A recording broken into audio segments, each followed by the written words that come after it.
Yes, Sir Hairless here. This is my second time hearing Morissette. The first time and the last time was Rise Up. If you'd like to see that, I'll leave a link to that in the pinned comment. Just like that performance, this one is also on the Wish 107.5 bus. Every performance I've seen on the Wish bus so far has been great, so I'm hoping the same for this one. It seems like it's a popular one on YouTube. It has 186 million views. This is an original song, AKIN Ka Na Lang, which means just be mine, and it will be sung in Filipino. Here are the lyrics on the screen if you want to pause and have a read. It's a song about love and longing. As we saw last time, Morissette has a fantastic voice, so let's get straight into this one.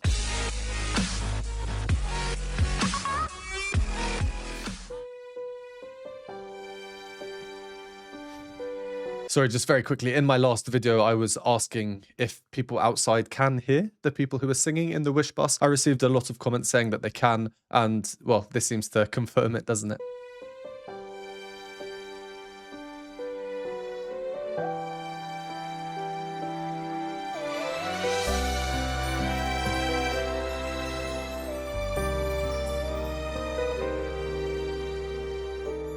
Wish 107.5. Bakit hindi mo maramdaman? Ikaw sa akin ay mahalaga. Ako sa'yo'y kaibigan lamang. Paano nga ba't di ko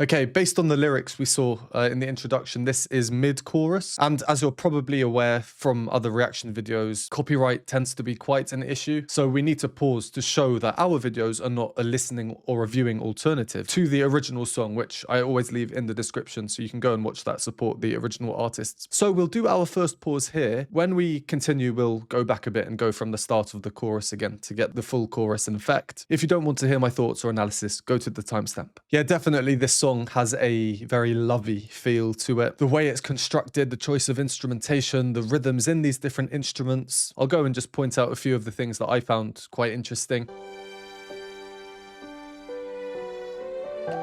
Very synthetic sounding instruments here. Almost as if they are created in the studio using some MIDI files or something, as opposed to having a live orchestra playing. So we've got our strings, long sustained notes. The piano at this moment is actually providing most of the shorter note values, so where they change quicker. Until that moment. And we have the mark tree coming in, which nearly always makes the music sound quite magical. It makes me think of Disney cartoons or something like that. Snow White or Cinderella when they find love. And this is a song about love. So no doubt that's kind of the effect they're going for. Maybe we can think of Morissette like a Disney princess. But overall, from a harmony perspective, things have just been quite overwhelmingly major, happy. Just before she enters, we get the first slight differentiation from that. That chromatic inflection, and then that drop down. Wish 107.5. What I was saying about the introduction, the synthetic, longer string sounds with the piano moving in the middle. Now, it's all been reduced to just the piano. The piano is exposed. It still gives us this movement. Because there's no percussion giving us a beat, everything is very soft. Morissette singing matches it perfectly. She starts lower down in her register as well. As we saw last time, she has quite a big range, it seems. immediately in the first phrase, airy, not so airy, straight tone versus intense vibrato, complete vocal control. She's able to give us a lot in a very limited musical phrase. aking ay mahal. The piano there is doubling her line. You only have the piano and her vocal line. If you only have two things, you surely want to make them as different as you can, right? Well, no, they're keeping things as simple as possible, because what happens now? Ako sa'yo'y Now we have the full instrumentation coming in, including the beat. There's a very cool, again, really synthetic sounding, almost like a theremin or something. sa'yo'y kaibigan. Ako sa'yo'y kaibigan lamang. As for what we're hearing, the sound is growing a bit into the chorus. More instrumentation, so naturally we're hearing more things, more melodic lines in there. The guitar now in the middle of it all seems to be the part that's really having a lot of the movement. Da, da, da, da, da, da. Di ko matanggal. These little arpeggio lines almost. The bass part as well, very important. Very simple, but it's quite rhythmic still. Keeping things moving. At ako pa ba'y iibigin pa? And it's a good giveaway of when we have some slight harmonic changes or things that maybe we don't expect. So if we listen out for it here, dum, dum, dum, repeats the note, then drops. That's an unexpected chord here. And what does Morissette do at this moment? She moves high into her chest voice. Very powerful now, especially compared to when she started singing. Nakikiusap na lang. And here as well, the bass part. Dum, dum, dum, dum. Very nice. Again, a bit of chromaticism in there. That slide works really nicely with Morissette's melody. At ako pa ba'y iibigin? She repeats the same note. That goes through, causes a little bit of dissonance, and I think it's really refreshing hearing this sung in her native language. I don't speak the language. I've never really been exposed to it too much, but it seems quite open in terms of the vowel sounds. And Morissette, I mean, she looks like she's smiling as she's singing. She's having a great time. In turn, we as the viewers are as well, I think. And this openness of the language complements the music really well, or the music complements the openness of the language. I'm not sure which came first, the chicken or the egg. And then we got into the chorus, which I thought was actually really catchy. So let's carry on from there. Akin ka na lang, akin ka na lang. Ang dinadasal sa araw-araw. Akin ka na lang, akin ka na lang. At maghihintay hanggang akin ka na.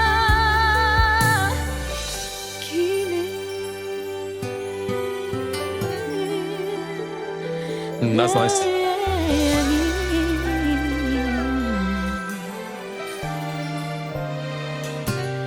At sa panaginip lamang nahahagkat, nayayakap ka. At ako pa ba'y iibigin? That bass line I was speaking about before. Ang dinadasal, makikiusap na lang. Akin ka na lang, akin ka na lang. Ang dinadasal sa araw-araw. Akin ka na lang, akin ka na lang. At maghihintay hanggang akin ka na.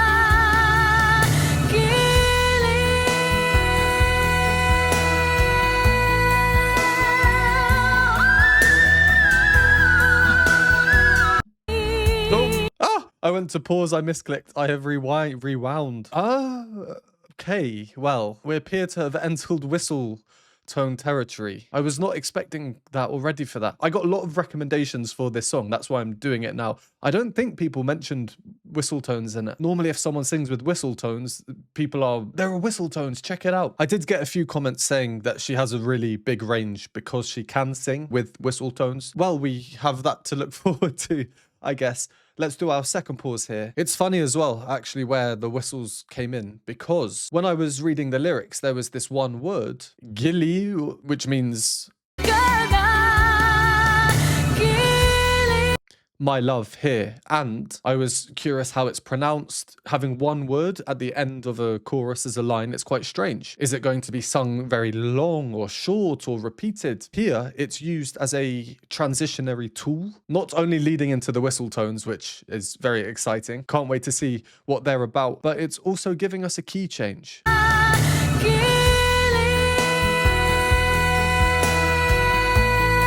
The song is in G, but now this key change takes us here to E. And the note that Morissette is singing, this one, that's in both chords. So it's the perfect note for this key change. Also, the pitch of it, perfect for her, in this powerful voice of hers, to really belt this out.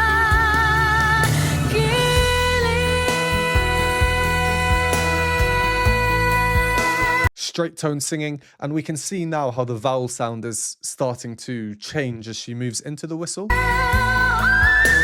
Well, we'll get back to that in just a second. Overall, there's not too much to say about the instrumentation because this song, I think it's quite a smooth song. It flows really well. There aren't too many differing sections that are wildly different. No drastic key changes, no sudden changes of instrumentation, not suddenly going from like quiet to super loud. That's not the point of the song. It's a love song about longing. Overall, it seems a bit calm, but also quite intense. Yeah, it's well constructed. And I've touched on the instrumentation, the guitar in the middle really acting as the moving part, the bass fairly simple but still providing some rhythm and pointing towards the harmonic changes that we get. The string sounds, the violins, they're very constant and consistent, really consistent actually. They're constantly moving.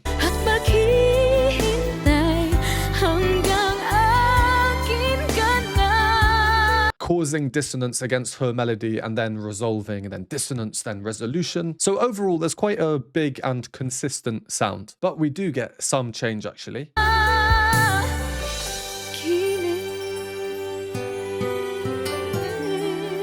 Again, it's this word at the end of the chorus, gili. Apologies if I am mispronouncing that. We've just seen how it's used as a transitionary tool for a key change. She's singing really powerfully. Now it's not used as a key change. They're staying in that key. She's singing much softer. I really like how she does this, actually.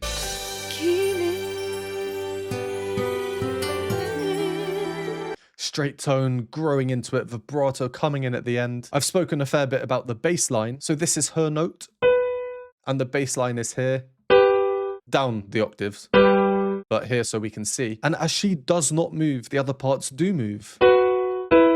So as the other parts move, again, we get these temporary dissonances, slightly harsher sounds, which, and this might seem a bit contradictory to say, are even more exaggerated because of how calm the music is at this point. The instrumentation is reduced as well. We're hearing fewer things. Everything's just quite soft.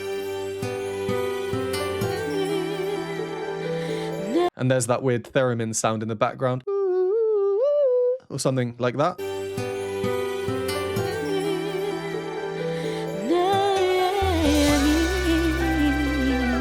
Then the next verse comes in, the bass really prominent now. Maybe I'm just thinking about it more, so it seems more prominent. And the occasional new idea, like the strings, staccato, disjointed quickly, but only a couple of times, then back to how things were before. She's gone down to here now. Seems so easy for her. For context, that gili note that she had before was here, which is already over an octave. The chorus is repeated, and then we get that gili again, now as a transitionary tool. So let's go from there into the whistle notes. This will be my first ever experience of Morissette's whistle notes. I've not actually heard whistle notes too many times on the channel. I guess the artist who's most known for them would be Gabriel Henrique.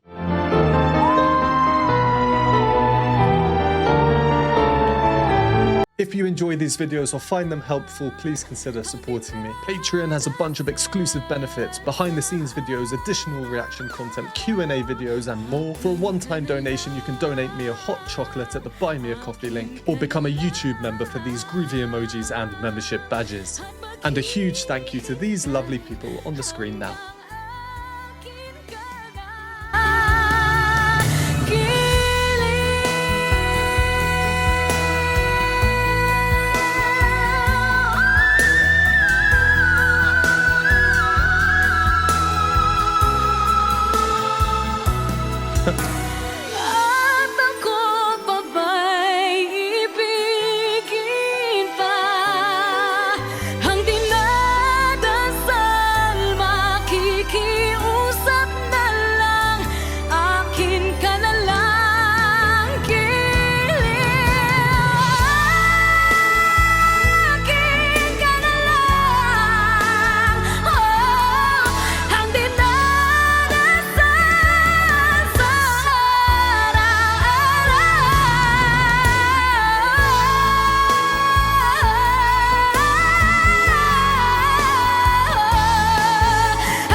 Exclusive on Wish 1075.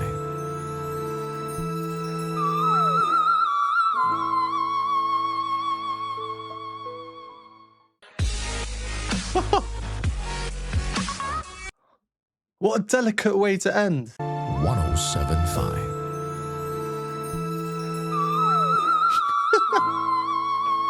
Out of nowhere, out of literally nowhere, her face just changes as well.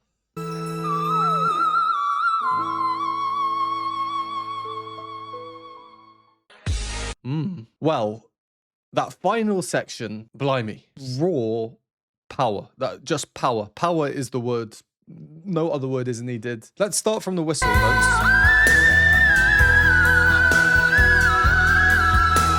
They work so cleverly with that weird theremin sound that we hear going on in the background. But one is a human voice, the other could literally be anything created by technology. I'm sure there are hundreds of reactions to this by vocal coaches out there who will explain how the whistle tones work. Insane, insane stuff.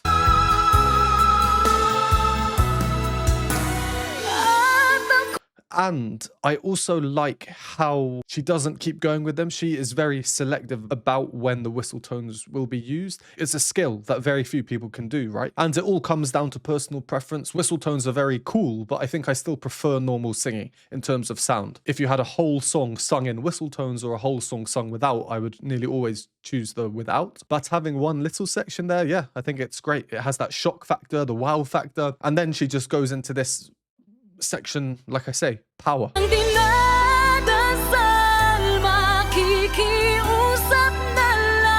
instrumentation is really cool here as well, especially the bass part, shock. We don't have the bass part. Instead we have, is it humming of backing vocals or is it that weird theremin sound lowered down?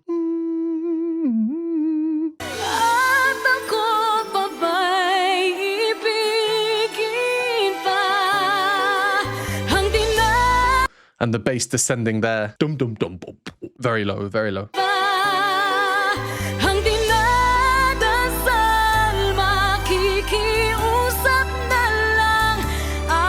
Sorry, I had to pause, had an itchy nose, but here now is the phrase, the title, AKIN KA NA LANG. In the chorus we had it. AKIN ka na lang. Now let's listen how different it is. AKIN ka na lang. This is again used as a transitionary tool. You can hear the harmony changing, the key changing.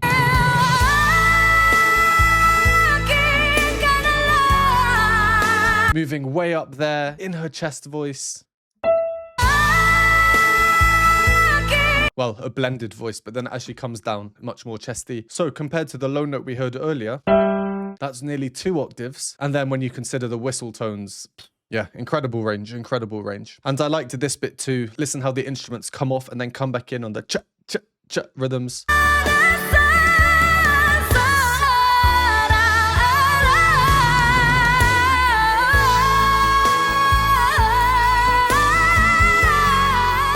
Yeah, that really is a huge performance. Finishing with that very delicate whistle tone was a nice touch as well. I have been told in the comments that she is referred to as Asia's Phoenix. I can see why. Comment down below other performances I should do videos on by her. Make sure to watch my first and previous reaction to her in the pinned comment down below. And as always, thank you for watching. Please give the video a like if you found it useful. Subscribe, they really help with the YouTube algorithm. And I will see you next time.